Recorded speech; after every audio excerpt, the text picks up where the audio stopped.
दरवेश दिल्ली का बहुत बड़ा आलिम, बहुत बड़ा हदीस का उस्ताद, तहरीके पाकिस्तान के जुर्म में उनकी जवान बेटी हिंदू उठा के ले गए।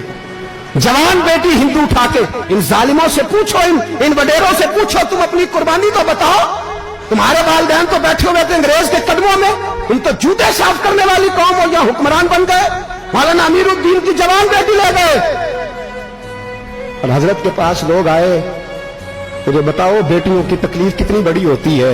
सीना जख्मों से छलनी हो गया। और जब मौलाना नईमुद्दीन साहब ताजियत के लिए पहुंचे तो हजरत को सीने से लगा के कहने लगे, फिक्र ना कीजिएगा, कोई बात नहीं।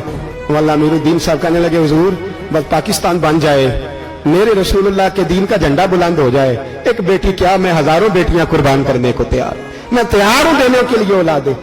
लोगों ने 10 लाख आदमी ने हिजरत की, 10 लाख 30,000 जाने एक एक दिन के अंदर कटी।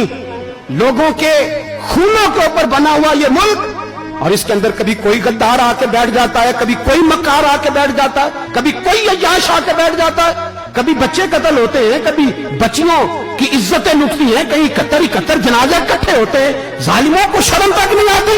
हम किसी आइन को नहीं मानते, किसी कानून को नहीं मानते, हम मानते हैं उस पाकिस्तान को जिस पाकिस्तान में एक तरफ अल्लाह का कुरान हो और दूसरी जानब मोहम्मद मुस्तफा का फरमान हो।